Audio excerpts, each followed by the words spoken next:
And shot, and he will shoot and score! Gaines gives over to Warren. Warren shoots, scores!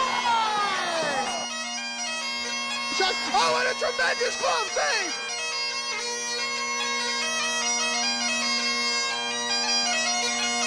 Oh, water bottle! Hello and welcome, sports fans, to Mercyhurst College, home of the Lakers. I'm John Baranowski. With me, as always, is David Stearns, here for men's club hockey. It's an early game. Stearns has already fallen asleep. Here, what is it? 1 p.m. is the game start. Here on Saturday, December 1st, against the Rochester Blue Jackets. Yellow Jackets?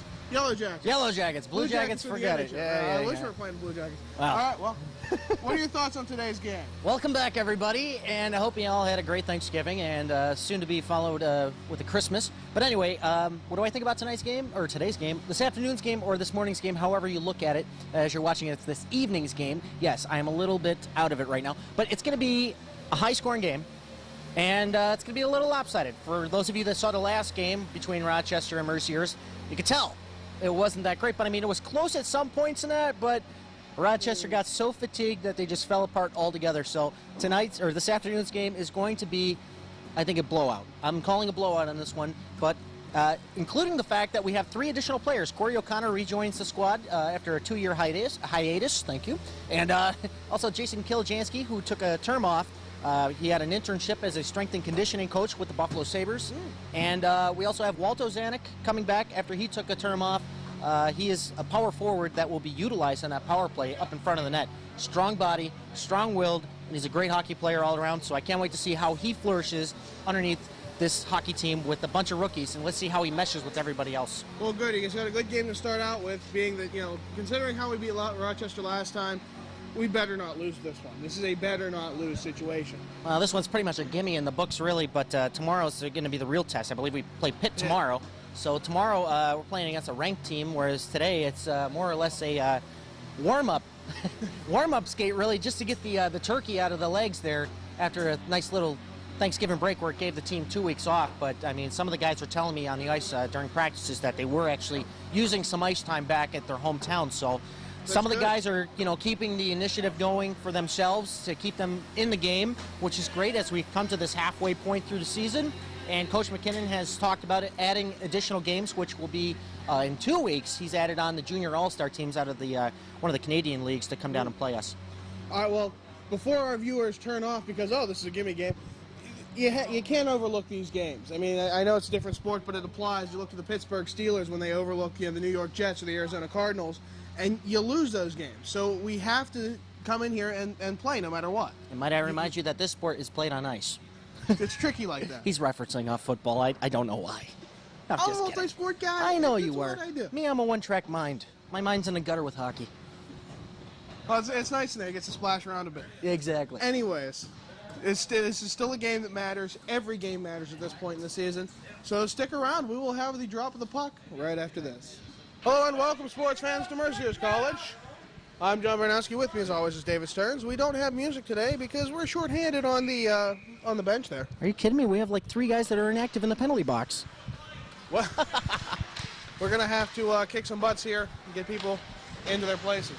Make them know their role. All right, well, Mercyhurst will win that face-off. They'll be dumped into the Rochester zone. We have Rochester Yellow Jackets in some of the ugliest jerseys I've ever seen in my life. God bless them. I thought I saw some bad ones yesterday with Canisius. These are horrible. All right, with it right in front, Rochester, quick shot. And oh, my goodness. Quick goal. I thought he saved it. It popped in and out of the net so fast. I thought that was a save. I guess we spoke too soon. That burst of offense there, unbelievable. Unbelievable. That save, I believe, that goal by Adam Witzel. I went right through the 5-hole of Carson Loveday. Wow. I am kind of stunned here. That was quick. I spoke too soon. And how? Face-off won by Mercyhurst, taken by Blake Hamlin on the defense. He sends it over to David Gaines. He loses it to Rochester. Now taken by Adam Payne. Payne puts it right in front. This time Carson Loveday will make the pad save and cover up. 19:21 says the clock. Wow. Well, anyways, like I said in the pregame show, we have to as we get the call from Molly downstairs. Face-off won by Mercyhurst, cleared out, and it looks like it'll be icing. It'll be taken right back. Well, it looks like we will have music now. We had someone fill in. Thank you very much. Won't be too boring a game here. Rochester already up 1-0 over the Mercyhurst Lakers. Rochester goal scored by number 19, Demetrius Kokinis, unassisted. Kokinis, unassisted. Time to goal, 28 seconds. Like we said, Mercyhurst cannot overlook this game. Every game matters. This is a better win game. Rochester getting ahead quick. We'll have to see if that affects anything later in the game. With it now, Rochester tries to clear it out. That's stopping by Whitney Gibbs at the red line. He pushes it into the zone. David Gaines chasing. He gets a quick shot in front, but the goaltender is right up on the post. Puck comes out to center ice. Taken by Charlie Rivet. Rivet clears it in. To be played by the goaltender, Mark Ingram. With it in front, Mercyhurst sending it right in was Corey O'Connor. Rochester will take the puck now on the turnover. And we'll send it right into the Mercyhurst zone where it's picked up. What I think is interesting is Coach McKinnon putting on two new guys on with Charlie Rivet. He's got Corey O'Connor and Walt Ozanek on the line together. Should be interesting to see what's going on here, but Walt is definitely making his presence known. O'Connor pushes it right in front. Nobody there to pick it up off the doorstep. It's now cleared out, and Chris Martin will take the puck. He clears it in. Referee has to watch his face on that one. That could have been really bad. With it now, Walt Ozanek, the returning player who was on hiatus. He's getting wrestled down, and yes, there will be a call. My guess is interference. We'll see. No, holding. Holding call here. It's 17:45 left here in the first. And it just looks like Mercyhurst trying to shake out the rust from the skates here. A little bit of a slow start, but obviously, just going down 1-0, 28 seconds into this game, they got to work something out here on the power play. Wow, up close, the jerseys are even uglier. Good Lord. 17:45 remaining in the first period of play. Face-off won eventually by Rochester. They will clear it out. Mercyhurst on the power play. Carson Loveday plays the puck behind the net. He sends it over to Martin. Number 16, Dan Brooks. 2 minutes for holding. Brooks, 2 minutes for holding. Time of the penalty, 2 minutes, 15 seconds. That pass couldn't get through to Matt Warren. It'll be turned over by Rochester. Rochester sends it into the Mercyhurst zone. They don't seem like they were able to do anything with it. Matt Warren with it now at center ice. He looks, fakes the shot, comes off to the point. Setting up shop is Matt Warren on the far side of the ice. He sends it over to Martin at the point. Martin shoots. That'll get through. That'll be a nice little pad save there for Ingram. One thing that I should say on his power play, Chris Martin should take more shots. As we've seen in that Niagara game, he got the game-tying goal to lead it into overtime. Chris Martin should be firing that puck more often. With it now is the returning player, which is Kilijansky. Puck eventually turned over. Rochester took it into the zone, and then it's stolen by Matt Warren, who sets up behind the goal. 57 seconds remaining on that power play. 16:40 remaining in the first period. Sent over now to Stefanski. Stefanski entering the zone. Looks to put it in front. It's played by Ingram. Ingram sends it behind the net. It's now cleared out. Warren will take it off the inboards. Warren pushes it in front, but there's no friendly sticks there, and it's cleared out by Rochester. Rochester surprisingly up 1-0 so far here in the first period. 30 seconds remaining on the power play for the Mercyhurst Lakers. Taking the puck now is Whitney Gibbs. Gives it to Matt Warren. I wasn't sure who the number was. I saw 2 C's and I got confused. Mercyhurst does dress 2 captains with Matt Warren and Whitney Gibbs. Should be noted that this is Whitney Gibbs' first game back after having that ankle injury. So glad to see him back on the ice. Captain Crunch himself. Stefanski with it. He sends it over to Warren in front. Warren with a quick shot. Gaines trying to make the rebound. No such luck there. Good play by the goaltender. Penalty expires. 5-a-side hockey. Warren with the puck. He keeps it in the zone. Sends it over to Stefanski. Stefanski looking. Tries to get it to Warren. It's played off a Rochester player right to Matt Warren. Now to Gaines in the corner. Gaines sends it out in front. Gibbs had a stick on that. Rochester couldn't get a stick on it though. Bauer couldn't seem to handle it, but eventually it will be cleared in by the Rochester Yellow Jackets. Now taken by David Gaines. Oh, David Gaines eludes that check by Sean Conlon. Now taken by Ozanek. A quick shot, pad saved by Ingram. Now taken by Rivet. Then to Camlin. Camlin clears it back into the zone, trying to get it to David Gaines. David Gaines pushes down Conlon. Conlon has been all over Gaines so far, even early in this game. Crowd getting into it. Quick shot by Warren. That won't get through to anybody. Ozanek tried to put it up to Camlin. Camlin racing back with Tarkin. Tarkin will get there first. Fighting with him is, I believe that's Cruz Lizick. It's hard to tell sometimes with this class. No, it'll be Pat Scherer, I'm sorry. Rochester with the puck now. Adam Payne. Payne with a shot. That'll be deflected off of Camlin's stick. With it now is Scherer. Scherer clears it up.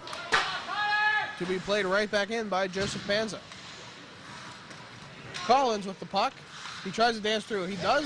Oh, no, he almost got the puck through 4 Mercyhurst Lakers. That would have been quite a feat.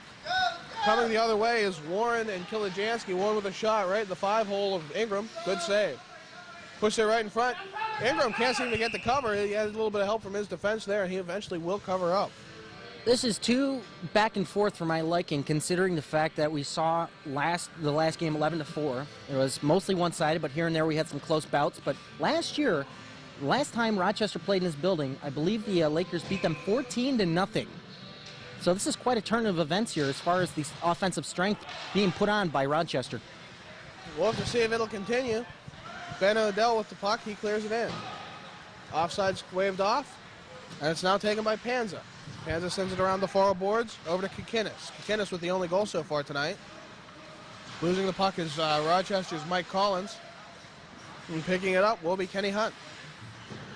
Hunt sends it to Kilijansky. Kilijansky tries to dance around Kikinis, no such luck.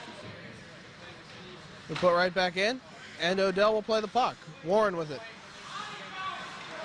Mercyhurst acting deliberately here at their own blue line, now pushing it finally into Rochester territory. Looks like there's a delayed penalty. Yes, indeed, Carson Loveday will skate off. Warren with it, still looking where to go with it. He'll eventually go to Odell. And no, I guess Rochester didn't touch it there. It's not about touch, it's about possession. Good to know. Charlie Reve sends it over to Odell. Kilijansky. Kilijansky crosses the blue line.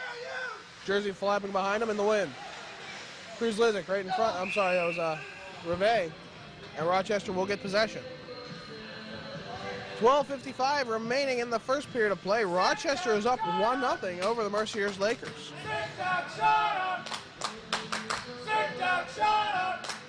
So we will find out what the call was for as we listen to the PA address soon.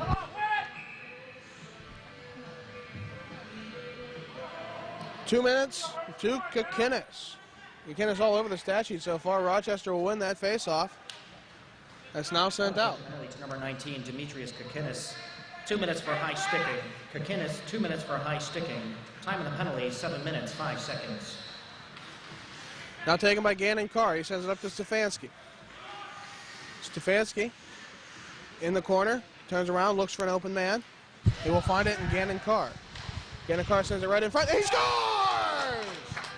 Oh, a nice lofted shot right over the pad of Mark Ingram. Nice little shot there from the point, getting the job done here on the power play. Mercyhurst going 1 for 2 at this point. Nice laser shot, hitting it 5-hole on Ingram. Ingram didn't see that one coming because of all that traffic out in front. That was an excellent goal, and that will tie it up here at 1. 12:38 remaining in the first period of play. We wait for the face-off at center ice. And eventually we will get the PA address from Todd Sturgis. As we wait for the... I guess we're running on 5 seconds here for some reason. I believe they delayed the clock start at the face-off, the initial face-off.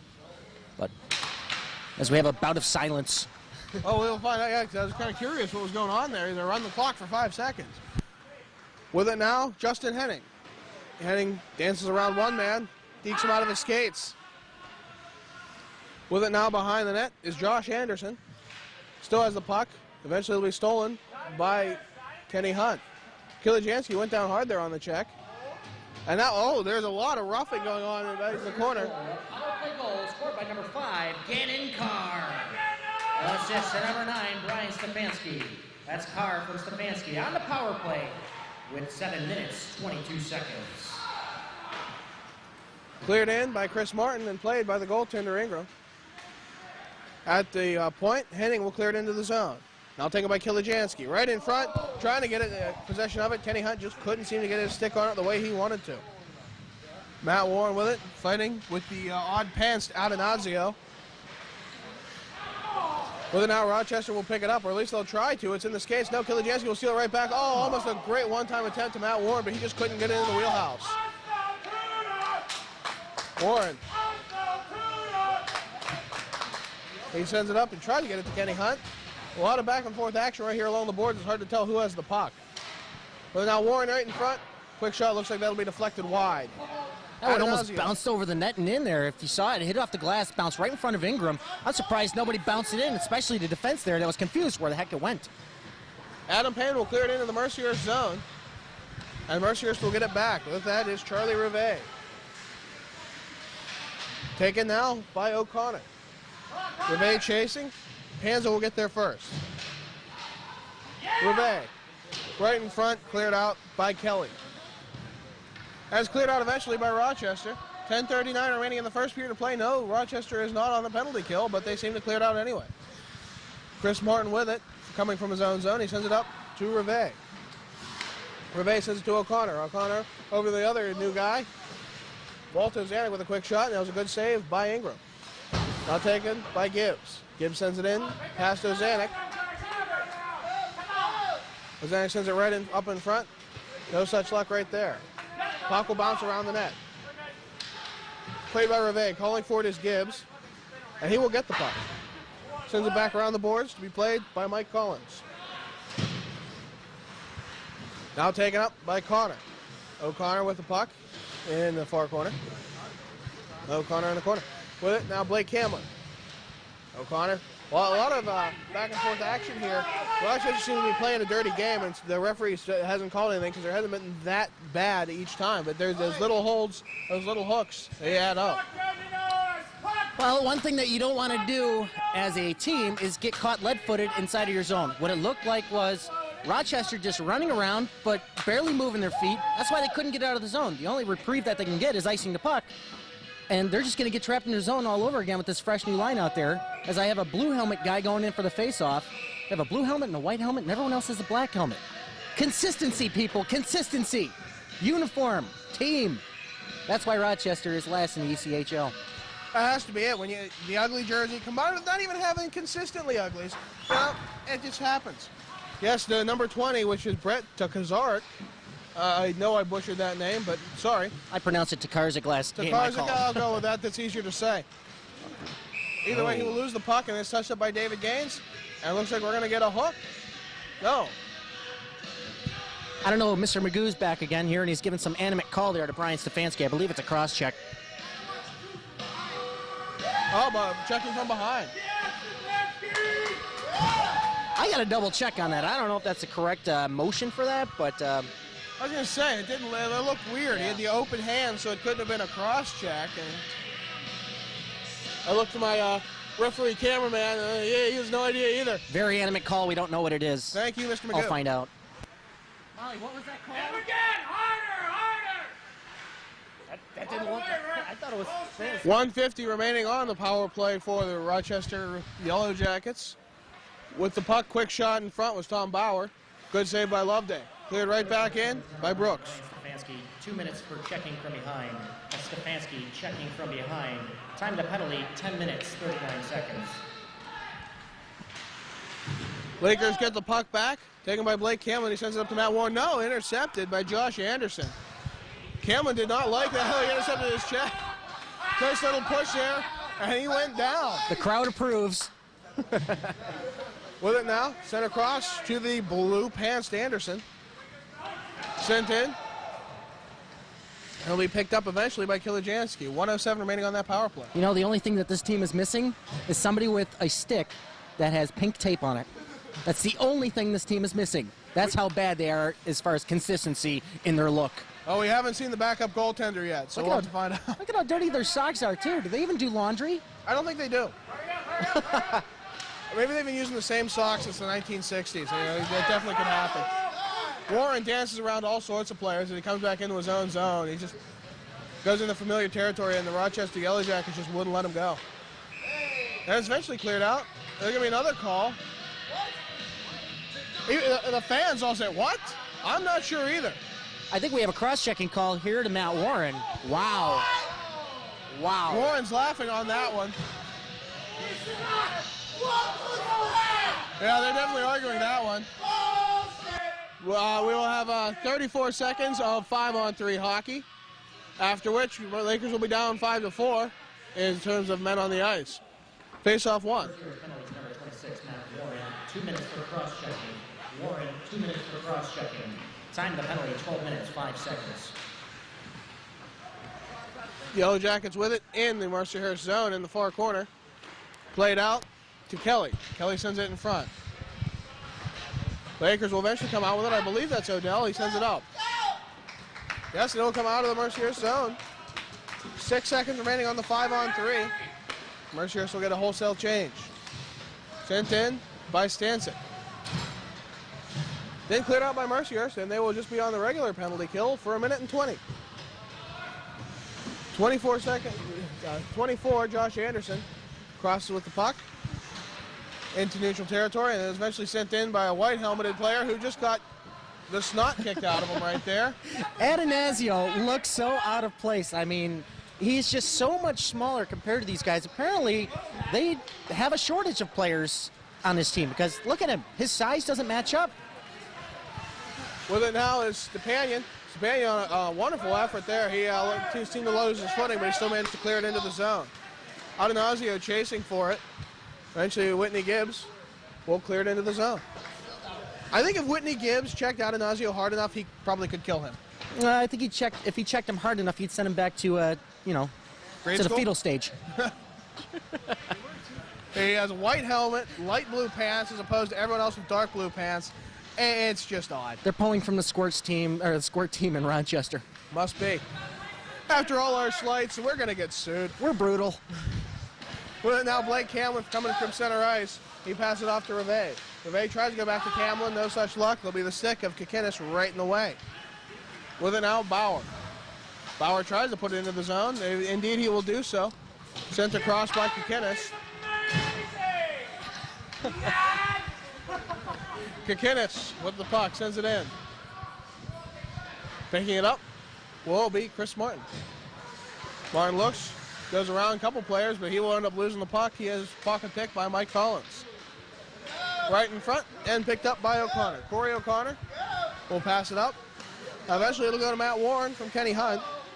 Back over to O'Connor. O'Connor shoots right in the 5-hole. And yes, Ingram will cover up. 5:25 remaining in the first period of play. You know, aside from Kikinis, the other player from Rochester that I noticed has been floating around a lot is that number 14, Tom Bauer. Yeah, he's very dangerous when it comes down to time crunching, but he obviously didn't do enough timing there with that power play, considering he had a lot of opportunities as far as floating around on that second unit. But Mercyhurst definitely looks to have to, they have to stay out of that box because they're leaving themselves so vulnerable. I don't care if it's a last-place team. Power play opportunities are good for anybody. And as always, our crowd continues singing long after the music has stopped. But now with it, Arzik, and sends it up to Payne. Payne with it, puts it right in front. Mercyhurst will steal it. That was Chris Martin on the interception effort. Now taken by Matt Warren in the far corner of his own zone. 5 minutes remaining in the period. Warren passes it off to Martin. Martin goes after the man, and eventually the puck will be taken by University of Rochester. Played up right in front and covered up by Carson Loveday. You know what surprises me is at this point in the last game, the score was pretty much 4-2. That's the thing that surprises me the most.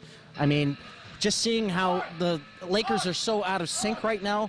I mean, I don't know if it's just trying to connect with these new players or if they're just trying to figure out what their systems are all about. Because, I mean, they only had 2 practices coming out of a 2-week break. So we'll have to see how they react going into the second period.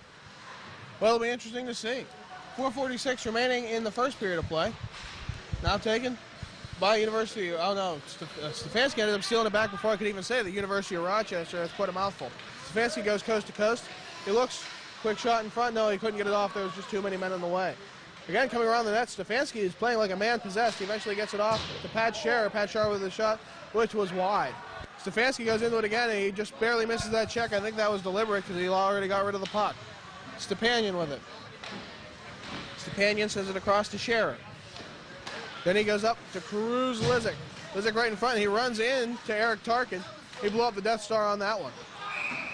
Well, now David Gaines, and then it'll be called offsides. He had 1 foot over. He got back. Of course, the fans are experts here, and we're just mere people that just call this game. I love it. Yes, like I always say, I'm just a lowly commentator. To be honest with you, we do have the smartest bunch of fans here because, you know what, they're so smart and dedicated that they came here at 12:30 this afternoon to come out here and see their Lakers, even though they're more, you know, I guess accustomed to the 7 o'clock start time. Right, and Mercyhurst is a very sleep-oriented college. These kids like their sleep, myself included. Well, especially on weekends and that, you know. Yeah. It's like if you go out the night before, you really got to plan it out where you have to come back early enough to get your healthy 8 hours of sleep.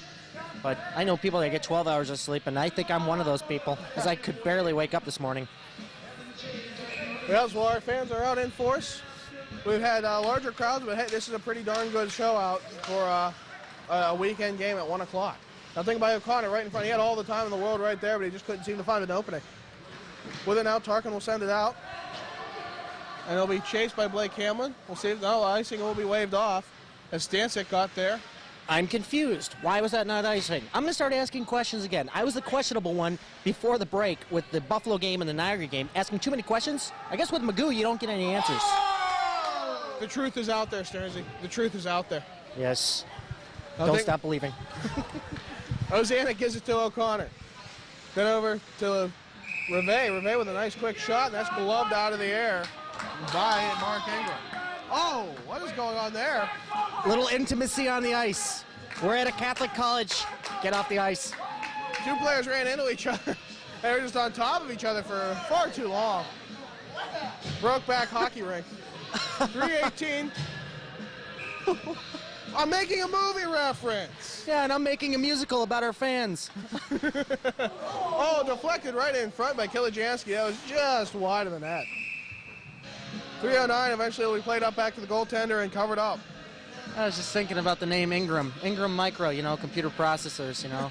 Hey, it works. He processes every shot so far given to him, considering he's only led in 1 goal, which is a very surprising number, considering he is a different goaltender than the Lakers are accustomed to from last year. Right. Now Warren with a quick shot. Good pad save by Ingram. He processed that one. Going off what your little reference. Thank you. Now Drum roll, please. Bauer sends it into the zone. Picked up by Odell. Odell sends it out to Killage. I'm sorry, is that Warren? Yes, that is Warren. With 25 and 26 on the ice now, it gets just a little confusing when you can't see both numbers. Warren with the puck. He sends it up and it's going to be taken by Josh Anderson. Now, Tucci was screaming for some sort of a penalty from the box. His face was all red, and I don't know what he was yelling for. I didn't see anything. I didn't see anything either. Well, we should probably take off these sunglasses. Well, I was wearing welding goggles. With it now, Loveday plays it behind the net and is taken by Gannon Carr. Sent up and intercepted by Brett Tukazarek. Tukarzik plays it right in front, and it'll be now taken by Kilijansky. Gets to Matt Warren. Warren over to Kenny Hunt. That'll go off the back of his skate. But thankfully, it'll be sent in by Panza. Eventually getting the puck will be Kilijansky. He sends it to Martin. Martin with a quick slap shot. Pad save. Trying to get it in front of the Lakers. 2 quick pad saves. Martin tries to get to the puck, and it'll go just off of his stick and outside of the zone. Mercyhurst will tag up. Played out by Panza. Martin will pick up the puck and send it back into the zone. He tries to dance around one man. Picking up the slack is David Gaines. Gaines sends it to the point to Henning. Henning pushes it right in front. Will be played by the player from Rochester. Gaines chasing. Now taken by Panza. Panza clears it around the boards. All the way back into the Mercyhurst zone. No icing going to be called. A lot of bodies on the ice in front of the bench there. I'm surprised we didn't have too many men on the ice call, but thankfully that was not the case. Now taken by Anderson. Anderson sends it up to Stanzik. Loveday will play it coming far outside the crease. That was a dangerous move right there, but it worked out. Right in front, David Gaines. He couldn't get a handle on that puck. Sent up for Rochester. Adanazio loses it, and it goes up to Gibbs. Now taken by Anderson. Anderson tries to get it to play some offensive hockey right now. Stefanski. Bramza trying to get through. And it'll be cleared out by Rochester. And that one will be icing with 36.9 seconds. Well, that coffee did kind of wake me up. But these icings are just putting me back to sleep. Rochester finds themselves running around in trouble most of the time inside their zone. So what do? They ice the puck down. I want to see a rule change where they can't make a change on an icing. Oh, wait, what? You want the NHL rule now? No, I'm not becoming a conformist. I'm just kidding. Okay, Gary. I'm not balding, and I don't have pointy ears, and I don't have any affiliation with the NBA. Oh, what? David Stearns? You're not the commissioner? No. Face-off won by Rochester. If that were the case, I'd be more successful than Bettman. That's very true. We're now cleared out of the zone. We're going to see that icing again. I think that might have been touched by Blake Camlin. Indeed it was. 20 seconds remaining in the period. Camlin sends it up. Now up to O'Connor. Oh, O'Connor gets smacked hard. Camlin jumps over a man to get it to Ozana. Comes in with a quick shot in front. 8 seconds remaining. That was a good save by Ingram. Cleared out one more time by Rochester. 1 second. And the period will end all tied up at 1. I'm John Baranowski with David Stearns. Join us for the intermission report right after this. All right, we're back here with some special guests here in the first intermission. We have joined by Adam Faulkner and Mr. Peterson down there, as you've all known from both being members of the club hockey team, now kind of sitting off to the side. And of course, Adam Faulkner here doing big things now, moving up to the NCAA team. How does it feel getting that call up? We haven't talked to you ever since. Yeah, it's a good experience, It's definitely a higher level of play, but coming back here, I always like watching these guys play. So how is it just kind of like as far as the play speed? Is it a lot faster? How is it? What's the main difference that you saw when you first made that jump? Definitely had to be the speed. They're a lot quicker, these guys. They all been recruited and stuff, so just making the jump up and adapting to the speed was the most difficult thing. All right, now let's throw it over to John there. Also here with us, Gary Peterson, who is, of course, a member of the club team. He's out with an injury right now. Well, what do you think so far in today's game? Well, I think we need to pick it up. We were generating some shots. We just need to start capitalizing. We had 15 shots last period to their 4. We just gotta pick it up, start burying them, put them in the net. All right, I don't mean to look too far ahead. After all, we are tied up at 1. What do you think of Pitt tomorrow? What's going on with the practices and everything? I know you're right on the inside. We've been practicing hard. We're going. We got to pick up our record a little bit, especially in the league play. But I think we'll do pretty good at this last term here, and hopefully pull out to make it to playoffs and hopefully nationals. All right. All right. Now let me ask you, what do you think about the goaltending aspect of today's game? Being a goaltender, you can't. Well, okay. Well, what do you think about that Mark Ingram in net for University of Rochester? I know it's not the same guy from last year. Yeah, he's definitely a step up from the guy from last year. There's no Franklin Street hockey pads on this time. So. Well, I know last year, what was it, a 14-0 win last year? You guys shut them out. I believe that was the last time they played here. Is that correct? Yep. So definitely a big difference. Yeah, we're out shooting them, 15-4 is it? So he's definitely keeping them in there so far. So always a good thing. Always a good thing. And all right, thank you guys. We don't have people behind the camera to make Faulkner crack up like exactly. We all remember that game. Oh yeah. That's something for the highlight reels. We good? The 10-minute misconduct and everything. I guess we'll cut it off here. We'll see you right back here for the drop of the puck in the second period. All right. Well, we're waiting for U of Rochester to retake the ice. I think they gave up. They left. They got on the bus. I saw them leaving. Just kidding, folks. If only. Well, it's a nice, easy broadcast for me to edit and throw on TV. Yeah, so we're just kind of waiting. We got 1:30 before the clock officially expires. Well, I guess they're waiting for that time. Get mentally prepared for this second period. I guess so. I'm thoroughly impressed right now with Ozanek. His performance out there. We saw a shot coming from him on the high circle to the left of Ingram, and that shot was dead on, and it was really hard. I'm sitting there going, why don't they utilize him on the point? But if you notice, his aggressiveness in front of the net, strong, very strong. He hasn't lost a beat. Seriously. I like it. Corey O'Connor's fitting in well with Rivet as well. So this line definitely looks pretty solid, but they have to start burying the puck.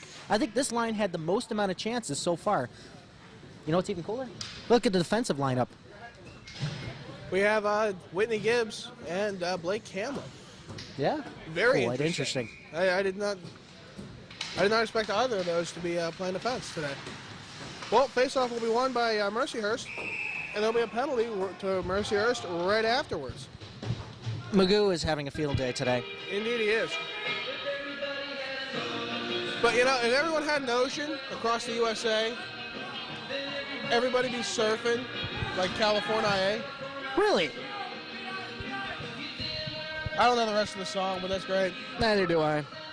But Definitely. apparently he was surfing while hooking him. I don't know how that Yeah, worked. it wasn't. You know, maybe it was surfing behind him. It was like a water skiing effort. Face-off won by Mercyhurst. Number 7, Walt Ozanek. 2 minutes for hooking. Ozanek, 2 minutes for hooking. Time of the penalty is 6 seconds. Yeah, look at Kirby heckling. With it now is Rochester. They cleared it. Oh, and planted into the ice. Blake Camlin. Bobby Clark-Clamon just totally destroyed Mike Collins on that hit. With now 1:37 remaining on the power play for the Rochester Yellow Jackets. It's in their own zone, and Rochester can't seem to get it out. They will eventually get it to center ice, where it's picked up by Blake Camlin. Blake Camlin pressured by Tom Bauer. And then it's picked up as Blake Camlin puts Bauer into the ice one more time. Whitney Gibbs with it. He sends it out. Matt Warren will be chasing slowly. Dan Brooks will be the one who gets the puck first. And he then passes it right off to Josh Anderson. Anderson passes it up to number 26, Sean Conlon. Which is interesting. I think I might have just noticed something. I think Rochester has sleeve numbers only on one side of the jersey. I was looking for who that last person was. I couldn't tell. Yes, sleeve numbers on one side of the jersey. They're all on the left-hand side of their jerseys, which is very interesting. I guess they kind of ran out of money to put it on the right-hand side of the jersey as well. Wow. Just wow. Talk about budget. Of course, we know that they play at the Genesee Valley Park Ice Center out in Rochester, New York. Very interesting complex. What if it's sponsored by Genesee Beer? Rochester, a lot of times they'll play like they're drunk. With it now is Joseph Panza. Odell chasing the puck behind the net. It's not going to be played by Carson Loveday, though he was about to. 36 seconds remaining on the penalty kill for Mercyhurst. Odell with the puck. He looks, tries to clear it out. Yes, indeed he will. It went right to the stick of Matt Warren, but he couldn't get there in time. Matt Warren tried to play it off of Ingram, and he just couldn't seem to get that puck to roll the way he wanted to. But now Gannon Carr will send it right back into the zone to be saved by Mark Ingram. 15 seconds remaining on the penalty kill. Mercyhurst seems to be dominating just as much as they do even strength. Gannon Carr with it. Carr in the far corner. He pushes it right in front, no one there on the doorstep.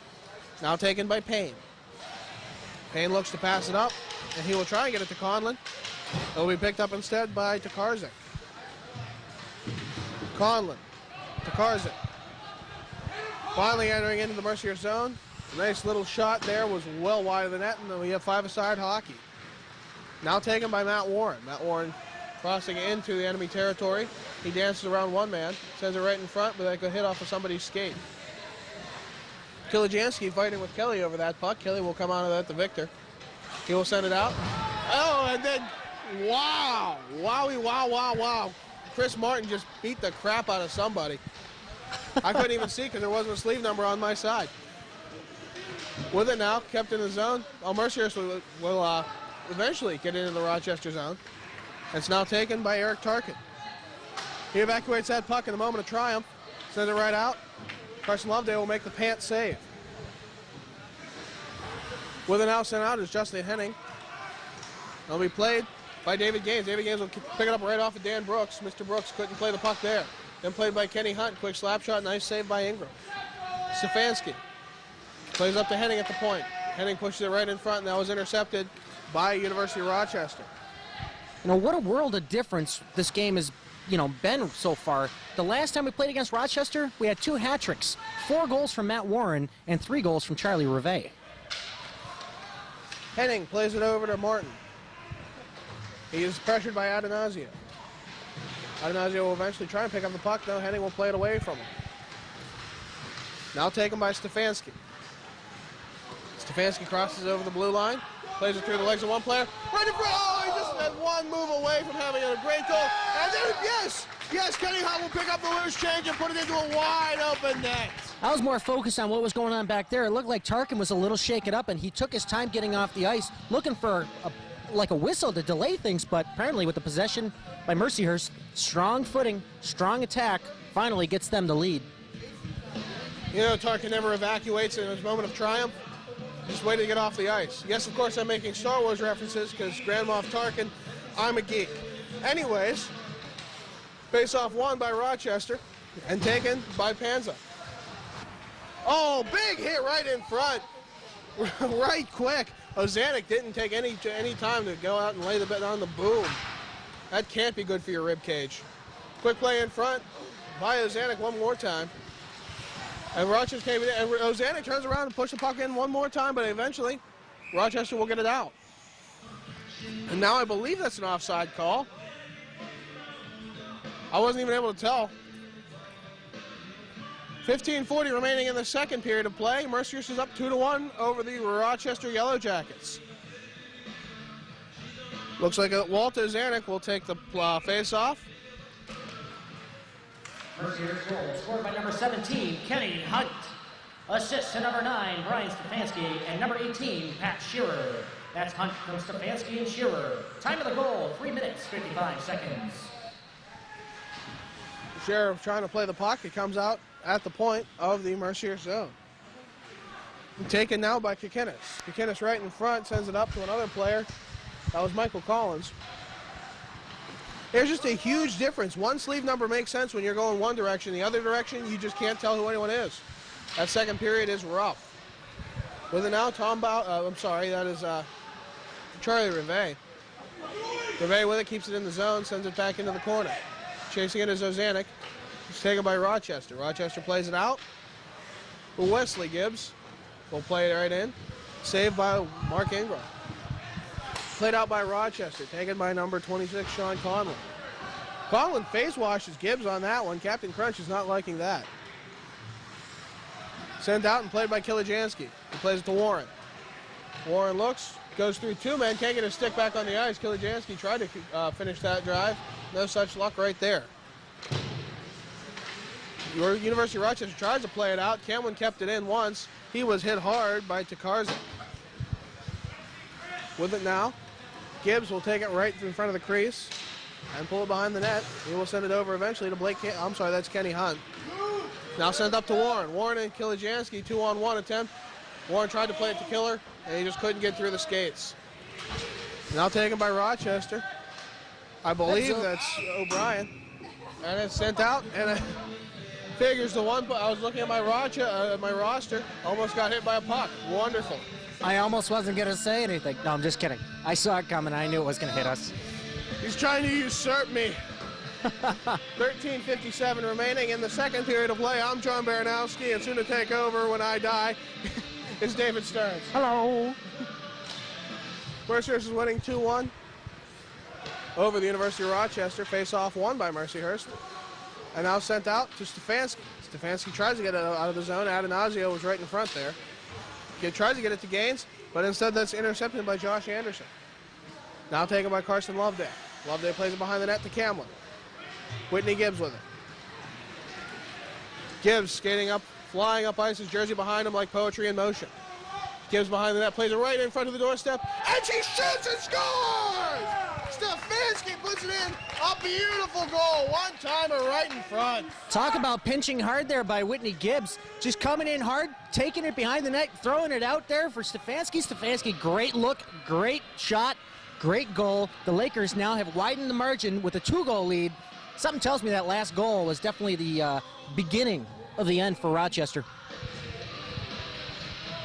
13:26 remaining in the second period of play. Mercyhurst now up 3-1 over the Rochester Yellow Jackets after the Yellow Jackets struck early. Face-off won by Rochester, and they will send it into the zone. Now taken by Collins. Collins drops it back to Anderson. Anderson shoots. Nice blocker save by Carson Loveday. Played out by Gramza. Or at least he's trying to. A lot of men right in front. It'll eventually go back to another Mercyhurst player. That's an out caught by David Gaines and then played out by Stefanski. Stefanski with the goal just for now. Quick shot. Stefanski. Assist to number 22, Whitney Gibbs, and number 12, Blake Camlin. That's Stefanski from Gibbs and Camlin. Time of the goal, 6 minutes, 34 seconds. Don't even change that mic cable. We got a penalty right now. 12:54 remaining in the game. In the second period of play, excuse me. And there'll be a hooking call, a bit of a water skiing effort. Against who is that? Number 8, Mike Collins. Mike Collins will sit in the penalty box like he did in that Apollo capsule during Apollo 11. That's right, I made a history reference. What a surprise. Stop it. Now taken, 12:54 remaining in the second period of play. Mercyhurst up 3-1. Face-off won by Mercyhurst. Number 8, Mike Collins, 2 minutes for hooking. Collins, 2 minutes for hooking. Time of the penalty, 7 minutes, 6 seconds. I'm thinking about Warren over to Kenny Hunt. Kenny Hunt with a slap shot. That'll go off a stick and a high and outside. Warren tries to play it. Instead, it'll be taken by Rochester, cleared out, and eventually Kenny Hunt will come up with a puck. Hunt sending it around the corner. He gives it to Ozanek, I'm sorry. I'm trying to get used to this name still. I'm not looking at a roster anymore. With it now, Chris Martin. Ozanek going to play it. Kilijansky. You could just call him Oz. Ozman cometh. All right. 1:15 remaining on the power play for the Lakers. 12:09 remaining in the period. And we have a whistle now. I'm not sure what the call is, though. I didn't really get to see too much of it. Well, the puck was just tied up there underneath a bunch of bodies, so instead of calling out to move it, he just said, forget it, we'll just move it to a face-off dot right near the play, but just only one power play goal so far. The Lakers need to generate more offense here on these power play opportunities, considering this is their third opportunity. And calling those possession face-offs, that's just a relic that you don't see in the NHL anymore. It just doesn't happen. That's something left only to college hockey and the minors, I suppose. 1:06 remaining on the power play. Not too much action there. It's played behind the net, and eventually it'll be coming out of the Rochester zone. I guess we're calling it in the crease, so he's going to bring the face-off outside, but definitely with 1 minute left here on the power play, there has to be a single rush that'll define everything here to get the Lakers that definitive win over Rochester here. Kilijansky, he sends it, he's trying to send it to Ozanek, no such luck, it'll be stolen. I can't tell who that is because he doesn't have a sleeve number on this side. Now taken by Stancic. Stancic with a shot in front, another shot in front, 2 saves by Loveday. That second one will go behind the net. With it now, Warren, he tries to go coast to coast. He does indeed, but he ends up losing the puck and he regains possession. Sends it over to Chris Martin. Martin at the point, quick shot, that'll go off the shin pads to Stancic. And then it's attempted clear by Rochester. No, it'll be kept in. Kenny Hunt will push it right back into the zone. Now it's cleared by Rochester with 23 seconds remaining on the power play. Martin sends it over to Warren. Warren plays it up. He tries to get it to Gaines, but that went through his stick. 15 seconds remaining on the power play. With it now, Stefanski and Kilijansky trying to get it off of Rochester. Killer right in front. He looks to shoot. And it looks like that was outside, wide of the net. Penalty will expire. Carson Loveday slapping the ice with a stick. And he cleared out one more time by Rochester, and that'll be icing. You know what surprises me right now is we have just 3 goals for Mercyhurst. You know who's not on the stat sheet for any of those goals? Matt Warren? Yes. The only thing he's gotten so far in this game is 2 minutes and penalties. That is quite a surprise. I wonder if Coach McKinnon is doing this on purpose or if Matt Warren's kind of having an off day, but maybe sharing the wealth, with all the other players. Well, it's very important for a team not to be surrounded around one man, no matter who that man is. Matt Warren is an unbelievably talented individual, but sometimes you just have to spread the wealth a little bit, and he's doing so today. And you can tell the rest of the team is stepping up as Rochester is down 3-1. With it now, Whitney Gibbs missed that puck, and it'll go into the corner. He will drop back to play it. 10:28 remaining in the period. Cruz Lizick plays it out. No, it'll be kept in by Rochester. They'll clear it right behind the net. Gannon Carr will hold on to it, and he sends it around the boards. Chasing it is pair number 9s, Tarkin and Stefanski. And eventually coming out of it will be number 20, David Gaines. Stefanski with it. He sends it over to Gibbs. Stefanski got tripped up hard there, no call. Gibbs takes a shot. They'll go outside. I thought there should have been a kneeing call there on Stefanski. He barreled out face first, just the way the contact came with him. It looked like he got the knees, not the hip by any means. Magoo, put on the glasses. Oh, Magoo, you blind man. With it now. Gannon Carr plays it back into the zone. Taken out by Rochester. Played in by Collins. Carson Loveday will play it behind the net. Gannon Carr will take it. Turns around, sends it over to Gibbs. Gibbs looks, he and Gannon Carr are playing catch right now. Tries to send it up to Charlie Rivet. Charlie Rivet will run into Dan Brooks. Mr. Brooks went down hard. Look at now O'Connor dances around a man. Oh, and he couldn't get the shot off. He had an opportunity right there. He had about 4x2. With it now, Rivet, quick shot. It'll go out just a bit outside on that one. With it now, O'Connor. O'Connor sends it around. Did you just make a major league reference? I did. I'm all over the place today, and just think, I'm announcing a game tonight, too. Dear God, help them all. And that one I'm running color, so I can make all the jokes I want to. Yikes. 8:51 remaining in the second period of play against Rochester. Rochester down 3-1 over the Mercyhurst Lakers, under the Mercyhurst Lakers, excuse me. I'm John Baranowski. With me is David Stearns. As it's played behind the Mercyhurst goal and picked up by Ben Odell. Odell plays it up to Rivet. Rivet looks. He can't find an open man. It'll be stolen by Rochester and sent right out. Odell will take it at the red line. He clears it right back in as everyone tags up. Wholesale change of the line for Mercyhurst. Rochester with it behind their own net. Cleared out. Was trying to get it to number 4, Stanzik. Justin Stanzik couldn't hold on to that puck, though, and instead it'll go to the other number 4, Ben Odell. With it now, Atanasio. The white-helmeted wonder sends it around the boards. I want to see Atanasio go head-to-head with Blake Camlin. That could be dangerous. With it now, Matt Warren steals the puck. 2-on-2 opportunity right here with Kenny Hunt on his side. Warren stops, waits, looks, tries to go around a man. He goes through a man instead. Now, little Atanasio grabs the puck and goes end-to-end. Puck swiped away easily by Ben Odell as Atanasio wipes out. Now taken by Kenny Hunt. Hunt sends it over to Kilijansky. Kilijansky with a slap shot. Oh, nice glove save right off the pinky finger. Cleared out and taken by Ben Odell. Odell looks, tries to get it in, and stolen by Atanasio, who doesn't have his mouth guard in, and it is flapping outside the helmet. Warren tries to play it up in front. Ingram tried to cover. He couldn't get there in time. Scherer sends it over to Hunt. Hunt tries to play it in front. No such luck. Now taken by Stefanski. Stefanski sends it in. I'm sorry, that's Scherer. Scherer sends it in. Warren being held up by number 15, Sean Kelly. Kelly looks and tries to clear it out. No, it'll come off the pad of Corey O'Connor, and he looks like he's hurt. Ozanek chasing the puck.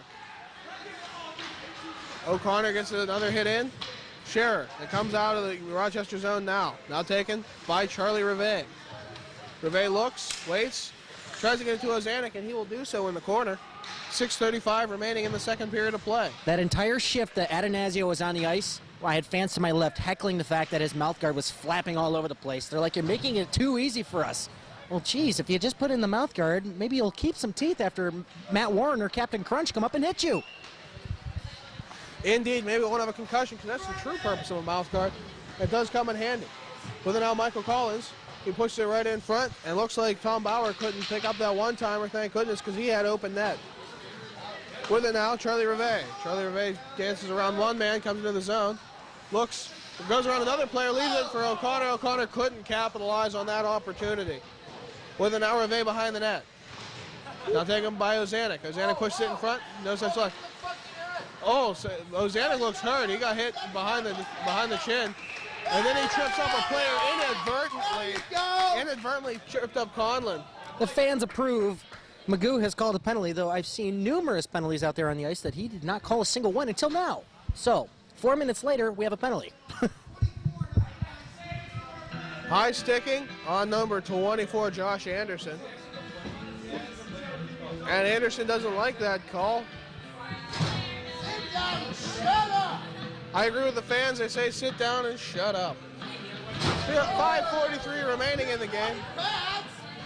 I'm trying to understand what's going on here, but the referee has stepped off the ice to check on a player that I believe got clipped by that high stick, as the trainers are checking him out right now. They're seeing if there is blood, so they're throwing 4 minutes up right now. He is bleeding. Walt Ozanek did get a high stick, and there is bleeding resulting. That was definitely a good call. Anderson definitely playing to the crowd. He just tapped his stick against the glass angrily in the direction of the fans.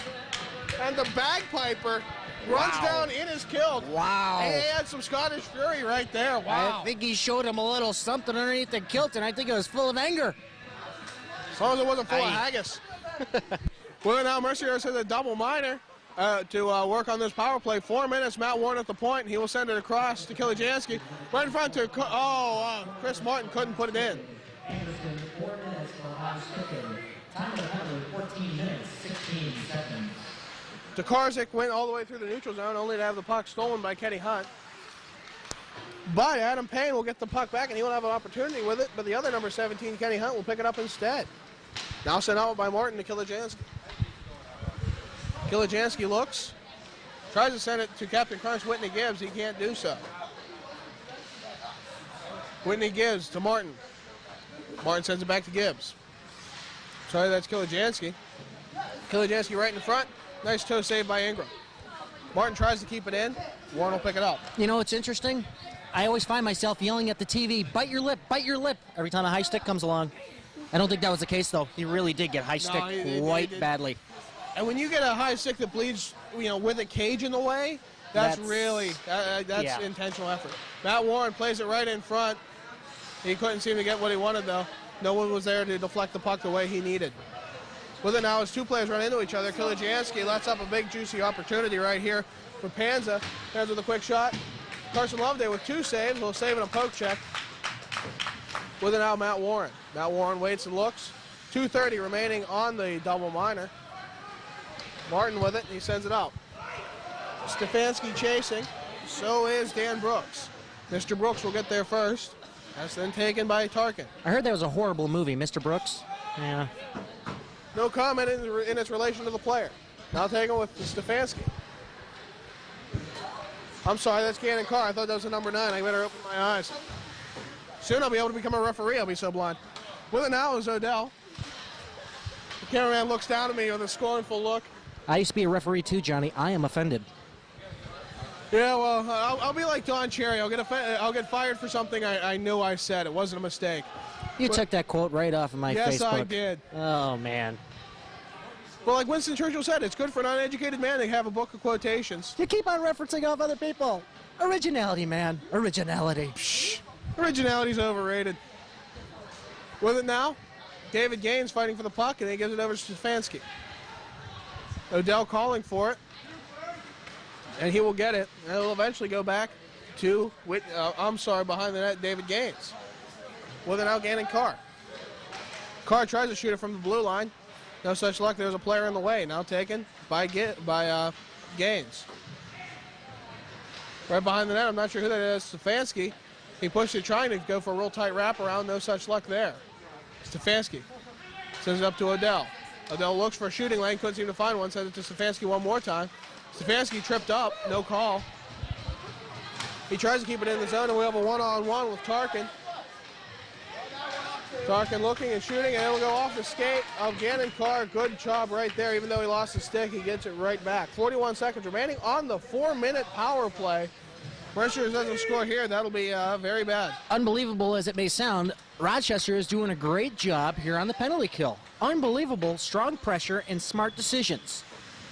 With it now, we have Kenny Hunt circling. He goes to Chris Martin right in front. Tipped by O'Connor. And saved by Mark Ingram. This game should not be 3-1 at this point, honestly. I mean, this is not the same Lakers offense that I remember from before the break. I mean, going up toe-to-toe against one of the top teams in the nation in Niagara, what happened to that momentum? I mean, going into overtime, losing 4-3 in overtime, you should feel pretty good after that. And then the loss 2-1 to Buffalo. Something that has got to be reworked in the locker room. I think it's called turkey, mashed potatoes, and cranberry sauce. It's all right in the thighs. Right now with it, it's Charlie Rivet. He sends it right in front to Kenny Hunt, and then back to Charlie Rivet. Quick shot. Good save by Ingram. I want to go down there and start measuring some of Ingram's equipment. He's a little too big. Yes, he does seem to have a rather large chest protector right there. He's got a wind sail of a jersey. Well, it's pretty comparable. It's comparable there to Loveday, but this is I think it looks a little bigger in the arms, personally. Maybe a little in the shoulders. We'll see another quick save off that very chest protector. And coming right out of the box, Josh Anderson with an opportunity. He was hooked a little bit. Yes, there will be a call for hooking. But he did not get the goal, and that is the proper thing to do right there. 1:33 remaining in the period. We're going to see who's going to the box. I believe it's going to be Chris Martin for hooking. Martin doesn't like that call. He's not shaking his head. Either way, he'll get 2 minutes to think about what he's done. Face-off in the Mercyhurst zone to the right of Carson Loveday. Face-off will be between Mike Collins and Stefanski. First year coach, number 21, Chris Martin, 2 minutes for hooking. Martin, 2 minutes for hooking. Time of the penalty, 18 minutes, 27 seconds. Behind the net, Anderson. Then Kikinis gets it. That's a quick shot in front. Got to go wide of the net. Camlin will play it out. I'll go all the way back to Ingram. We'll play the puck over to Josh Anderson. 1 minute and 2 seconds remaining in the period. Last minute of play in the second period. Now taken by Anderson. Anderson looks, puts it in front. Nobody right in front of the net on the doorstep. 1:20 remaining on the power play for the Rochester Yellow Jackets. They will have the power play all the way through this period. Just unsuccessful in a 4-minute power play for the Lakers, and now they give a chance over to Rochester. 3-1. I'm honestly thinking that the third period, the Lakers have to come out firing to deliver a message that they are going to win this game.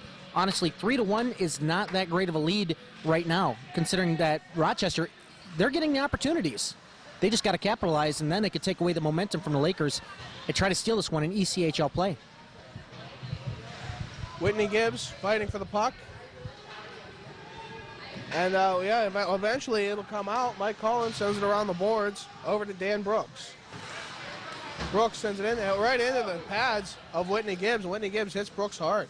Captain Crunch was tearing up the roof of his mouth. Send in front, Tom Bauer. Bauer check. And David Gaines will send it out. 15 seconds remaining in the period. Ingram will play it.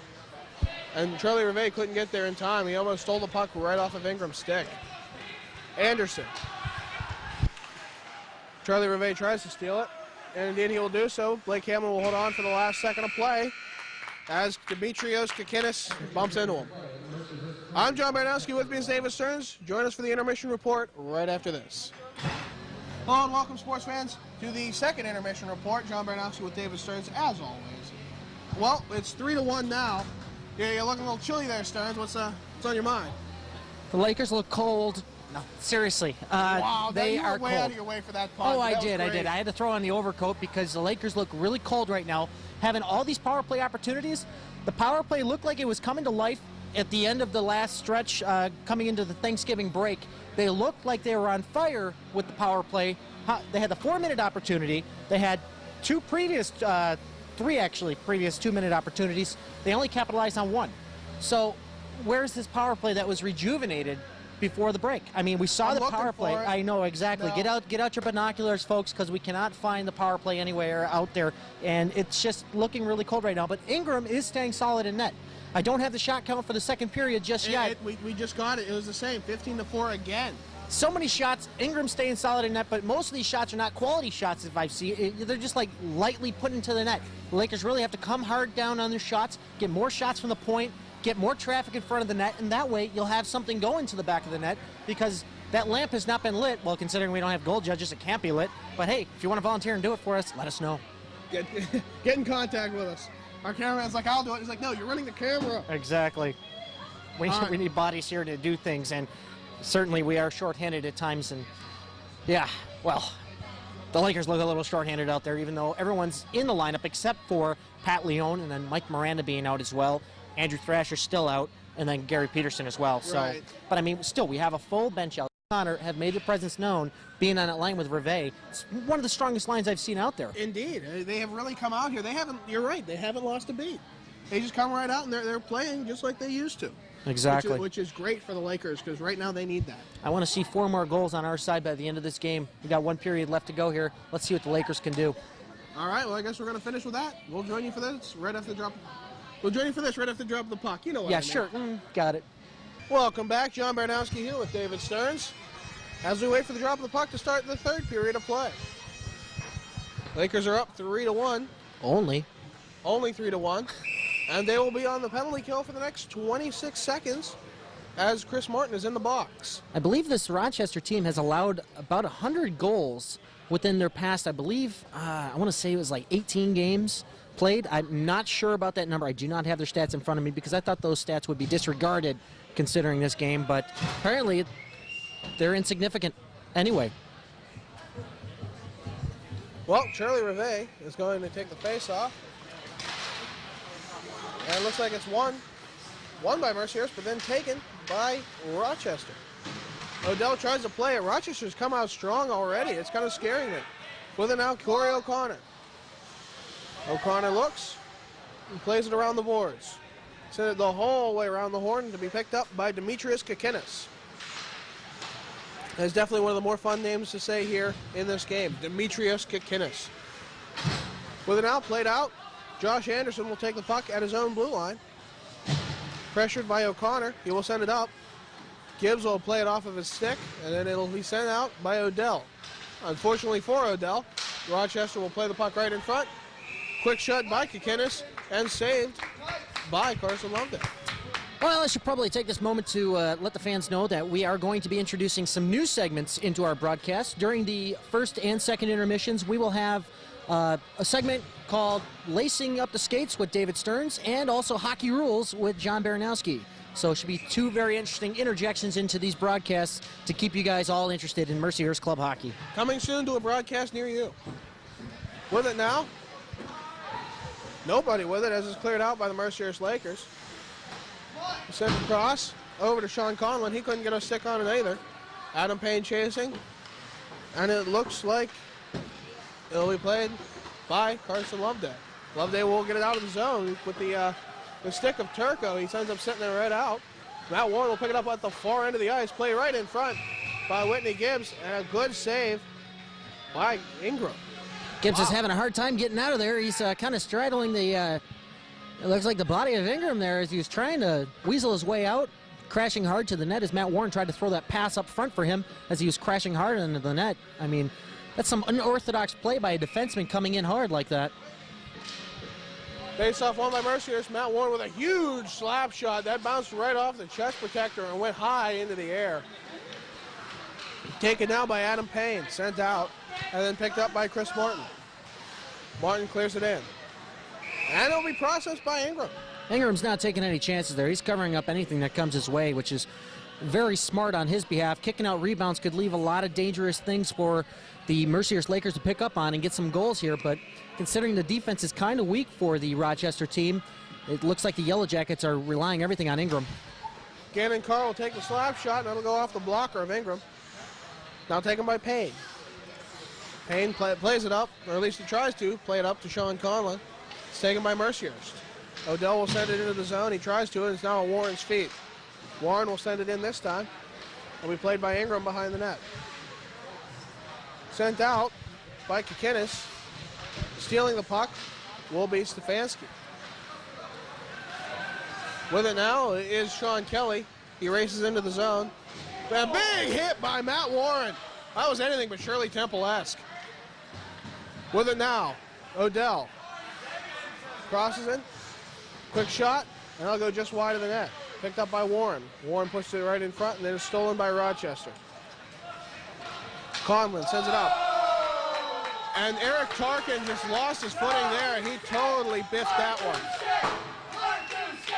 17:27 remaining in the game. Mercyhurst up 3-1. Proof of frustration there. They ice the puck down yet again, and Rochester's looking like they're fumbling all over their feet there. Losing edges left and right here as they can't control themselves. Their positioning is really out of whack right now, and Mercyhurst really has to take advantage of this. Well, we might have some camera problems, so hopefully we'll be sticking with you. 17:21 remaining in the game. Rochester has it behind their own net. Josh Anderson looking for what to do with it. He wasted a good 20 seconds there, at least it seemed to. And now there's going to be a call. What on? I'm not sure. All right, hold on a sec. Stearnsy, start talking. All right, well, as John goes off to check out what's going on here, had a whistle as the net came off and was readjusted. Mercyhurst knocked it off, but here we go. Shearer dumping it over to Hunt. Hunt can't control it as Rochester recovers. Rochester dumping it into the zone as Shearer recovers that. Throws it back out into the neutral zone up to Kiljanski. Kiljanski loses that one and goes over to the number 24, Josh Anderson on defense. Kenny Hunt stays hard on him, but he can't control. Squirts out the center ice. And Adanasio breaking over the zone. Adanasio takes a shot and it goes wide. Handing it back over to Johnny. And the black. 16:45 remaining. Now taken. Everything okay up there? What? Yeah, it seems to be. I sure hope so. I really should have a camera manual with me at all times. Oh, okay. Now taken. Rochester plays it up. Collins with it at the red line. He crosses the blue line finally. And he looks for some kind of opening. Tries to play it right off the side. Carson Loveday's right on the post. And right in front, someone has leapt over Carson Loveday. He just would not get off of him. He's like a fly on paper. Well, that looked like it was Stancic who was trying to crash hard to the net there and try to pick up a rebound out of Loveday after he already covered the puck. He just flopped his body right on top of him, and it didn't help that the defense of Mercyhurst was pushing him right into him, whereas Whitney Gibbs was trying to pretty much wrestle him off. Loveday was not too happy with that. Now taken and slapped in Panza. Sent in now. Played across. And then it's taken by Mercyhurst. Walter Zanuck. With it now, O'Connor. He has his pocket picked, but thankfully Charlie Revay will play the puck right back up to him. It's shot in front of the net. No one was there to take up the rebound. With it now, it was Zanuck behind the net. He looks for O'Connor right in front. He shoots. No, it'll be a good save by Ingram. Played out by Rochester all the way into the Mercyhurst zone. It'll be saved from icing by Carson Loveday. Now taken by Chris Martin. Martin sends it up to O'Connor. Played up. And it'll be iced by Mercyhurst. 15:30 remaining in the game. There's no solid offense on either side right now. We're seeing the Lakers running around trying to get something going, but obviously the offensive systems aren't working for them, and they're not really working for Rochester as well. They kind of look like two very distraught teams that are just constantly running around in the zone trying to put things on net, whereas everybody is in the way, literally. Now taken. Mercyhurst will try and play the puck, but no, Rochester will take it instead, and it's taken by Sean Conlon. Conlon plays it behind the net, over to Karzik. What a name. That's really hard to say, Karzik. With it now, Warren will play it around the boards. Gannon Carl will pick it up. And he sends it over to David Gaines. Gaines looks. He dances around one man. Brett Karzik couldn't seem to get it off of him. And now Stefanski will play the puck. He has it, takes it over the blue line, dances around. It dances out of his skates. Adam Payne went down after he juked that one. Might have broken his ankles there. The defenseman almost threw it into his own net. I couldn't believe that. It's Rochester, believe anything. I think he wants to play for the better team. That's all I think. He's defecting. With it now, Rochester will play it into the zone. Not too much of a follow-up right there. Stefanski will have it, and he will try and play it around the bench. And he will get it off the red line. No one can seem to stop him. Stefanski has played one heck of a game so far today. Yes. Henning tries to play the puck. Chasing it is Stancic. Stancic will get there first. Plays it right in front. And looks like O'Connor will take the puck. I'm sorry, that's Pat Scherer. Scherer goes coast to coast like buttered toast, and he tries to dance around a man. He does so. Quick shot on net. Good save by Ingram. And the rebound tried to clear out by Rochester. Matt Warren will glove it out of the air and send it into the corner. Now taken by Kilijansky. Kilijansky plays it up right in front to Warren. No, Rochester will intercept that puck. Now taken by Henning at the red line. Mercyhurst gets it back and clears it into the zone. 13:49 says the clock. It'll be played behind the net by Rochester. They try and clear it out. It'll go over Stepanion's glove. And played by Justin Stancic, who will clear it in. Pad save by Carson Loveday. That was an easy one right there. Pat Scherer sending it around the inboards. Kilijansky with it behind the net. He looks for what to do with it. He skates up ice, goes to Kenny Hunt. Hunt crosses the blue line, looks, waits, looks, shoots. Pad save by Ingram. Another shot by Stepanian. No such luck there. Stepanian will then check some bodies. With it now, Kilijansky. Kilijansky's quick shot. That'll go just wide.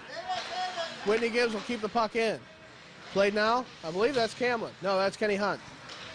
Now taken by Mike Collins. Mike Collins will send it over to Tom Bauer.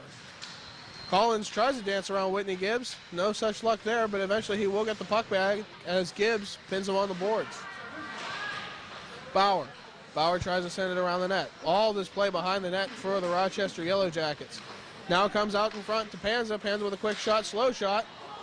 Held on to by Coach Loveday. And it went through it was on his skate and it went into the net. That was a horrible goal, really. A bad angle shot from behind the net, bouncing off the inside of the pad of Loveday. And you know what I'm seeing right now? I'm seeing Blake Camlin walking behind the penalty box here. He's not looking so good as he's holding his chest. I'm not sure why Blake Camlin's out of this game. Well, I guess we'll have to find out later. That was one of the weirdest goals. I can't wait to go back to the tape and view that. That was just plain odd as it got caught in the skate of Carson Loveday and eventually trickled into the net. Loveday had no idea where it was, and neither did I. Quick play in front by Charlie Reve. Ingram with a great save right there. 12:22 remaining in the game, and Mercyhurst is up only 3-2. O'Connor will play the man instead of the puck. Reve tries to get in there. Ozanek will get there now. He has it in the corner, but not for long. He passes it off to Odell. Odell then plays it across. It's taken by Gannon Carr. Carr skates up ice, clears it into the zone. Played off the back. Reve goes down hard, hits into the boards. He's getting up. He looks like he's all right. Now taken. That's stolen by Mercyhurst. I couldn't even get the name before the puck was already out of his possession. Now taken by Reve. Reve goes around a man. Right in front. Oh, and O'Connor couldn't put in the big attempt. He had 4x6 right there. With that now, number 7, which is Walter Zanuck. Assistant number 14, Tom Bauer, and 22, Joseph Panza. That's Tarkin from Bauer and Panza. Time of the goal, 7 minutes, 23 seconds. Well, we'll find out that Eric Tarkin scored that goal. It's almost like he destroyed Alderaan with how happy he was. With it now, Josh Anderson clears it in. Now taken by Gannon Carr. Sent up. Held on to by number 15, Sean Kelly. Sean Kelly clears it up to Stancic. Getting in front of Stancic will be the other number 4, Ben Odell, but Stancic will pick his pocket, played up right in front. And now with it, David Gaines trying to push it in, but no, Rochester keeps it in the zone. Coming out with it now, Ben Odell. He clears it up as soon as he crosses that red line. 10:43 remaining in the game. Mercyhurst up 3-2. I'm John Baranowski. With me is David Stearns. This Brian Stefanski tries to push it in, and he does so behind the net to David Gaines. Gaines plays it over, and it's sent out by Adanazio. Now taken by Tarkin. Tarkin, who scored the last goal, gets his pocket pick, and then he falls down again. Tarkin has not been the best of skating tonight. Oh, and a big hit. David Gaines on about darn time. Kelly became acquainted there with David Gaines. Hello, Kelly. This is David Gaines. Now taken by Kilijansky. Kilijansky crosses the line with Matt Warren. Just a second too long. Kelly there, he just popped him one. Don't worry, folks. This is all part of Apparently, it's just all over the place. He's like the Berlin Wall over there. Now taken by Matt Warren behind the net. Warren looks for an open man. He will instead call his own number and then send it over to Kilijansky. Right in front of the net, right on the crease, being held up is David Gaines. Ingram will actually play the puck himself. Went over, grabs a stick, and he looks to come back for it. Well, if the defense can't do it, I guess the goalie's going to have to step in and take care of it himself. I guess so. With it now, Stepanian trying to push it into the zone. He lost sight of the puck for just a second there, and then Kenny Hunt will put it into the zone. Now taken by Josh Anderson. Anderson hit hard by Kilijansky. So now, Whitney Gibbs. Gibbs sends it in. Quick save by Ingram. Ingram has really played as like a stellar goaltender today. He has been phenomenal so far between the pipes. He's let in 3, which is a lot less than he usually does. Well, he's seen already, before coming into this period, 30 shots. So quite impressive. With it now, Mercyhurst in their own zone. Kenny Hunt will send it out. And it goes over to Whitney Gibbs. Whitney Gibbs cleared it into the zone, and now he chases it. He gets to it first, sends it around the boards. 3 men on the Mercyhurst on the near side of the Mercyhurst zone there. Chris Martin will play it over, and it'll be offsides until everyone tags up. Now taken by Mercyhurst once more as Rochester tried to clear it in, and Adam Payne couldn't catch up with the puck in time. Whoever it is kept in. Oh, and then kept out. Chris Martin, and there will be a call. Well, what is going on there? Adam Payne is all over Chris Martin. He was, excuse the saying, he was up in his grill. What a pain in the neck. But yeah, we're all comedians here as Payne went hard and elbowed Chris Martin, as we have the call from elbowed him, Magoo. and then he grabbed his leg and he tried to throw him into his own bench. I don't think there's enough penalties going on that one, but it looks like he's only going to sit for 2 minutes. You can't do that! You can't do that! And we have Adam Payne. He'll be looking at Gannon Carr's face. Gannon Carr is watching you and sits right there in the penalty box right in front of him. That's definitely a new thing for us. We're going to find out more on that later. Adam Payne, 2 minutes for elbowing. Payne, 2 minutes for elbowing. Time of the penalty, 8 minutes, 4 seconds. And I'd just like to take a moment to say props to our fans. The "You Can't Do That" was used properly. I was at Canisius yesterday, Buff State's arena, and they used "You Can't Do That" on an icing call. I'm like, yes, he can do that. 1:32 remaining in the power play for the Mercyhurst Lakers. Now taken by Matt Warren. He passes it up to Stefanski. Stefanski turns around, looks, and goes over to Warren. Warren and Reve right side by side. Warren slowly looking. And he sees an opening, and he couldn't get it inside the net. Went right off the glove of Mark Ingram. Now cleared out, played by Loveday. There'll be a whistle. Well, he really had no choice. He high-sticked that one out of the air. Carson Loveday had to come out and play it. Otherwise, Rochester would have broke into the net there. As they're kind of wondering what the heck's going on here, but linesmen were calling for the high stick as Matt Warren did tip it, and I did hear it. So, high sticking call, face-off to the left of Carson Loveday. Now played out. Chris Martin will have it off the face-off limb. He passed it off to Kilajansky. 1 minute remaining on that power play. 7 minutes remaining in the game. Kilajansky. He dances through a number of players. Quick shot in front, and he couldn't get it to Kenny Hunt in time. Killer behind the net. He looks right in front of Matt Warren. He shoots. He scores! Matt Warren! Oh, a phenomenal goal right there. That'll end the power play. That's their second power play goal of the night, and a beauty. Right in front.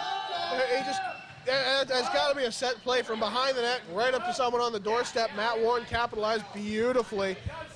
His first goal, his first point of the game, I believe. Yeah, he finally got himself onto the score sheet other than that penalty from earlier in the game, but nice little tic-tac-toe setup. Matt Warren knew, well, Kilajansky knew where Matt Warren was and did a perfect, okay, the fans just kind of cut me off there, but that's okay. I love him anyway. Zanuck wins that face-off and pushes it off to Chris Martin. Martin goes over to O'Connor. Charlie Reve tried to go through and they'll call it offsides on Zanuck. With 6:41 remaining in the game, Mercyhurst now up 4-2. We wait for the face-off after the offsides call. Face-off will between Ozanek and number 20. Power play goal scored by number 26, Matt Warren. Assist to number 17, Kenny Hunt, and number 25, Jason Kilajansky.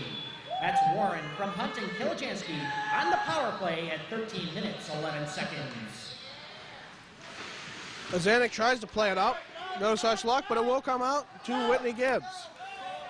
Charlie Reve will cross over and put it into the zone, but he is hit hard, and he will eventually sit on his dupa for a moment there. Sent in by Rochester, Kikinis, who scored the first goal. And a huge play by Carson Loveday. He came out and challenged him there successfully. 6 minutes remaining in the game. Zakarzik was sitting up there cherry-picking at the blue line as most of the defense was up towards the red line. Nobody saw that one coming as the pass went up to him cleanly. But now we have somebody flopping on the ice, and we have something being called here by Magoo. I think it might be an unsportsmanlike conduct to Whitney Gibbs. Whitney Wesley Gibbs will spend some time in the box. He's not liking that call, though. Maybe he's just chit-chatting with the linesman. Who knows? Maybe they know each other. Either way, he's going to have to get in the box, and we'll get 2 minutes as cool as skates. We wait for the face-off. I'm John Baranowski. With me, as always, is David Stearns. Here, men's club hockey. University of Rochester comes to town to play the Mercyhurst Lakers, and they are down 4-2. Mercyhurst penalty to number 22, Whitney Gibbs. 2 minutes for unsportsmanlike conduct. That's Gibbs. 2 minutes for unsportsmanlike conduct. Time to penalty, 14 minutes, 5 seconds. And someone gets a chance to rest on the ice there. Who was that? I want to say that was Mike Collins, who was hit hard. And we'll have another whistle. Collins wasn't hit hard. He just kind of lost his footing and flopped over. He's one of the gifted players out there that doesn't know how to skate. Just like Tarkin. Tarkin and Collins, top players for their team, but somehow they don't know how to skate. How do they get the points? Amazing, isn't it? Quick shot, and that'll go wide. 1:45 remaining on the penalty kill for the Mercyhurst Lakers. David Gaines puts on the Jets. He skates through 2 men. He skates through 2 men. But he lost his footing there. Yes, there will be a call. That's going to be a slash. Good call there. I recall that David Gaines tried to do exactly the same thing at Oswego State, and there was no call. And we had quite the incensed David Stearns during the intermission report talking about that. I really wish we had like a broadcast team. We could go back to some of that old footage. Oh well, it happens. As the side of Gannon Carr is tossed out of the penalty box. One of our fans gives it right back to him. My applause to you. Don't you do it. He wipes his butt with it. That's got to be unsportsmanlike. Can you get a penalty when you're in the box? You wait for the music to end. The game's still going. I guess they like the game. Eventually the music has got to it. They're just too involved with the whole Gannon Carr fiasco.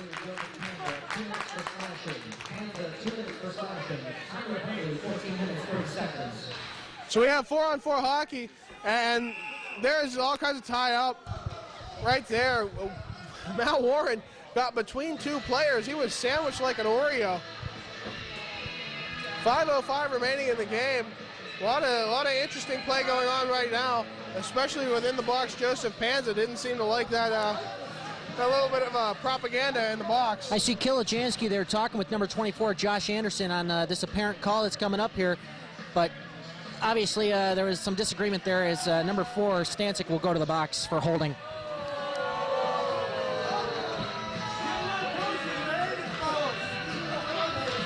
Yep, 5:05 remaining in the game. It looks like there will be some 4-on-3 action here for the next minute 35. So, 4-2 Mercyhurst. The coach doesn't like that call. Is the coach wearing a leather suit? I think he just might be. He's just wearing a leather jacket. Oh, okay. Okay, I got confused there. Face-off one.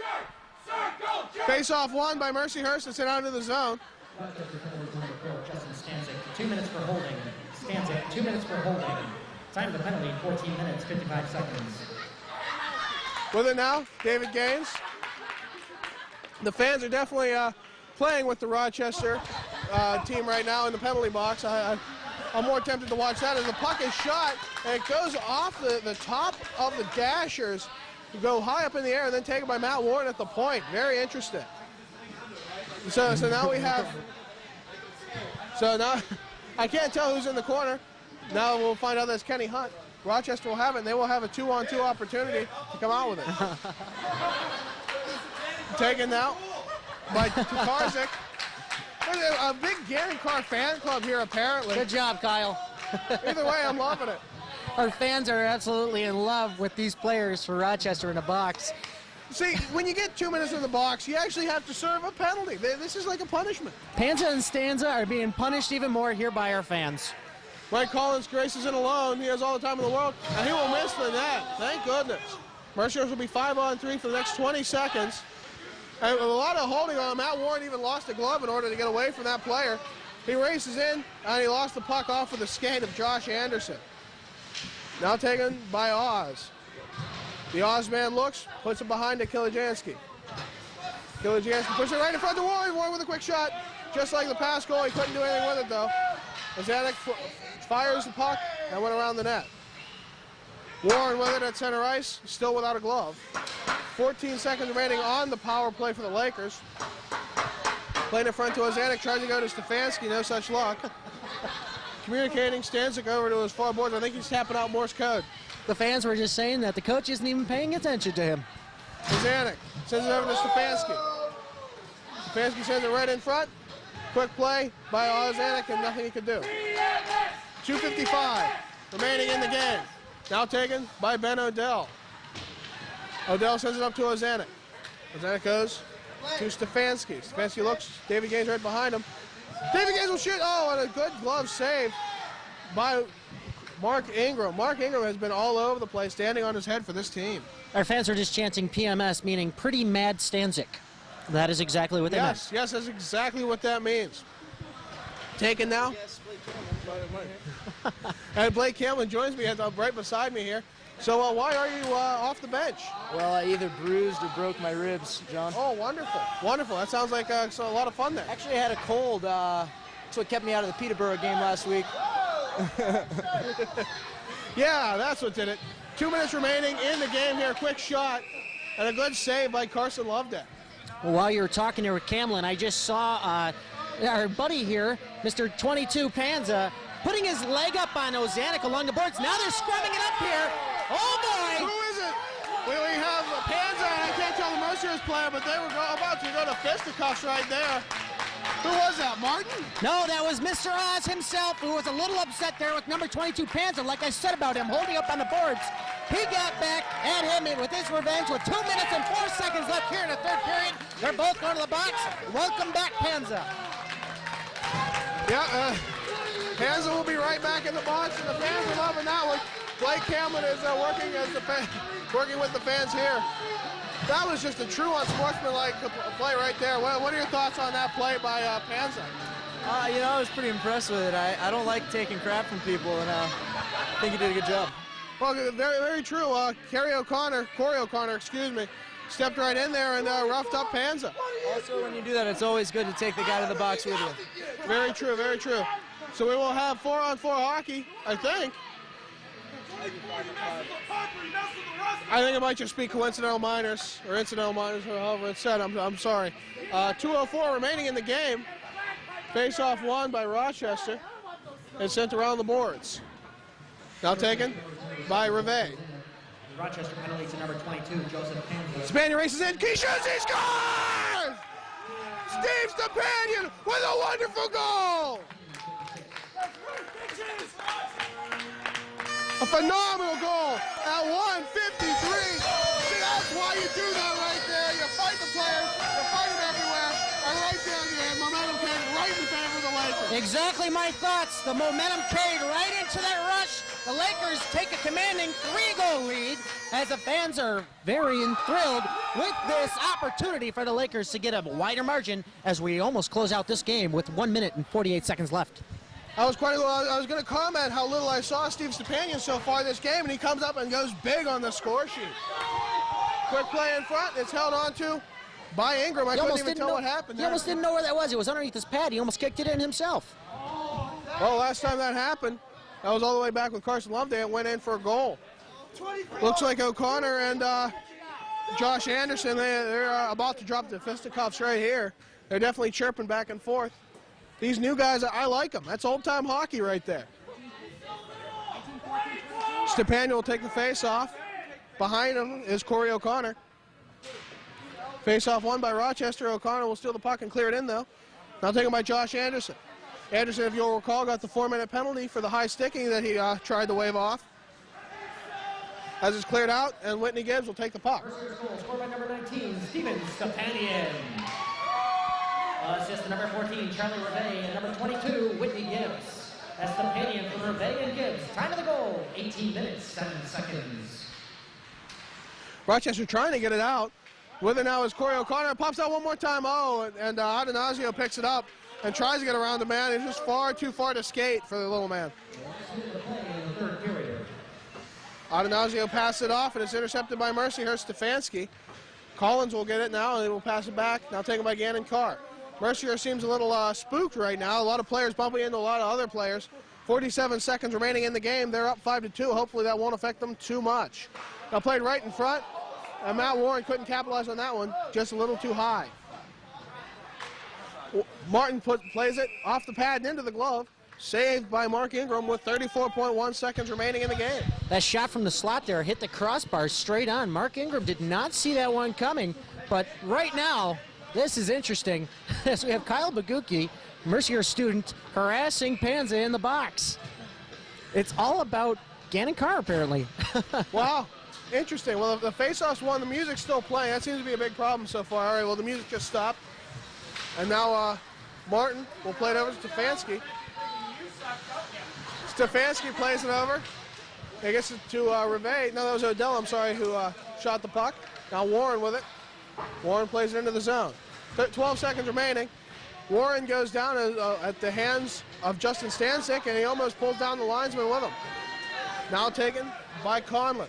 Conlon looks, shoots, 2 seconds remaining, glove down, and held on to by Carson Loveday, and that will end the game. The Lakers will win this one 5-2. I'm John Baranowski for David Stearns. Join us for the post-game show right after this. John Baranowski here with first star of the game, Brian Stefanski. You had 1 goal, 2 assists on this game. You played phenomenally, like I said many times. You played like a man possessed. What made you had a big fire out there. Well, what do you attribute that to? Well, I was just anxious to get back on the ice. You know, I got a week and a half off, and I just wanted to go out there and play, and finally got the chance to. So I was a little overexcited. Well, it showed in a great positive way. With your goal, what happened out there? Can you describe it for us? How it started? How it set up? Yeah, actually, I really didn't do anything. I was just sitting in the slot, and then Whitty Gibbs came in, made a beautiful play, hard work, and put on my stick, and I just did a little backhand. Well, it was a beautiful thing, and then, of course, being the big playmaker out there. Now, tomorrow we have Pitt coming to town. What are your thoughts on tomorrow's game? How are you preparing for it? Well, I don't know anything about them, but they've got to be a lot better than the team that we just played, and we played terrible today. Luckily, we got the win, so we need to come out and play a lot harder if we want to even give this team a game. All right, well, you said the team played terrible, and, it's hard to disagree sometimes, but, I mean, I wouldn't say terrible, but coming from a player, you know what it's like out there. What do you attribute that to? I think we're a little rusty, didn't have the legs back under us yet, and this is a good game to get back, not as strong of a team, but we were able to get in the game situation. And now tomorrow when we play a better team, hopefully our legs will be back underneath us. Right, well, after those turkey dinners and a favorable schedule, it helps us out. All right, well, thank you very much. All right, thanks. Over to David Stearns. All right, we're here with the post-game report here. We got all 3 new returning players. Well, they're new to this team, full of rookies, and we have Walt Ozanek, Corey O'Connor, and Jason Kilajansky. Now let me go here with first Oz. You decided to take off a term in order to get your grades in, kind of keep focus on academics. How did it feel being out there on the ice for your first game back? Oh, it felt great, actually. Getting off the first shift, getting out of the way was definitely the hardest, but after that, it was definitely a good feeling. Definitely my legs weren't into it all the way, but, I mean, being on the ice, all these guys and stuff was a blast. It was a good time. I noticed you took a lot of shots there from the higher slot area, getting in front of the net, doing some great grinding work there in front, trying to get something into the back of the net. But, I mean, how did it feel just kind of like taking those shots on net? Nothing came through for you, but you were doing some great offensive work out there. Yeah, the timing wasn't really there, but, yeah, I don't know.